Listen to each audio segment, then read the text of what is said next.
मनसेचे नेते संदीप देशपांडे आणि मनसेतून बाहेर पडलेले संतोष धुरी यांची भेट झाली आहे। आज सकाळी शिवाजी पार्क परिसरामध्ये ही भेट झाल्याची संतोष धुरी यांनी झी24 तासवर एक्सक्लुझिव्ह प्रतिक्रिया दिली। शिवाजी पार्कला दररोजच्या प्रमाणे सर्वपक्षीय भेटतात, तशीच आमची ही भेट झाली।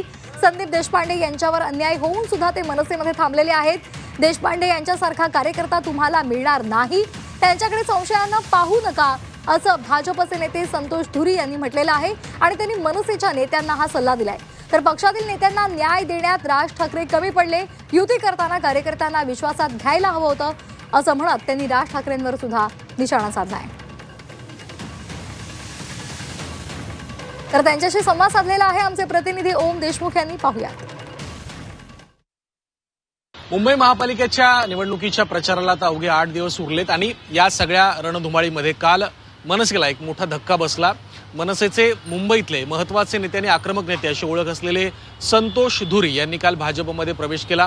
त्यांनी पत्रकार परिषद देखील घेतली आणि एकंदर त्यांची जी भूमिका होती ती सुद्धा मांडली आहे। आज आपल्यासोबत स्वतः संतोष धुरी आहेत। कायद्याला कुठेतरी कमी पडत होते ते, आम्हाला जर त्यांनी सांगायला पाहिजे होतं ना की बाबा माझा तिकडे विभाग अध्यक्ष आहे, माझा तिकडे शाखाध्यक्ष आहे, त्या लोकांना तुम्हाला विचारात घ्यावंच लागावं। कुटुंब एकत्र येत होतं, पक्ष एकत्र येत होता, त्याच्यामुळे जे कार्यकर्ते नाराज झालेले आहेत, जे चेहरे सभागृहात जायला पाहिजे होते ते नाराज झालेले आहेत, जी मंडळी नाराज झालेली आहेत, त्यांच्यावर अन्याय झाला तर त्यांचा तुम्ही काय म्हणणार?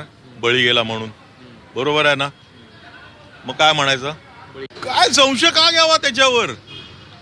अरे एवढा मोठा मानाचा माणूस अजूनपर्यंत तिकडे एवढा अन्याय सहन करून, एक शहर अध्यक्ष एवढा अन्याय सहन करतोय, किती अन्याय केला त्याच्यावर? एक शहर अध्यक्ष, प्रोटोकॉल असतो की शहर अध्यक्षाला कुठल्याही प्रक्रियेमध्ये घेतलं पाहिजे की नाही? एखाद्या चॅनलचा पण कोण प्रतिनिधी असतो, त्याला विचारलं जातं ना की बाबा नवीन आपण कोणतरी हे आणतो आहोत, तर त्याला आपल्याला घेतलं पाहिजे की नाही, विचारात घेतलं पाहिजे की नाही? ह्याला कुठेच घेतलं नाही, त्याला बाजूला करून टाकलं। तर तरी पण तो तिकडे मोठ्या मानाने राहतोय, एवढ्या मोठ्या मानाने राहतोय, तुमच्याबरोबर दौरे करतोय, तरी पण त्याच्याकडे संशयाने बघा। का संशयाने कसं बघता तुम्ही? संशयाने बघायलाच नाही पाहिजे। संदीप देशपांडे तुमचा मित्र आहे, कार्यकर्ता भेटणार नाही तुम्हाला, मी सांगतो तुम्हाला ठामपणे, ही मस्करीची गोष्ट, कार्यकर्ता असा भेटणार नाही।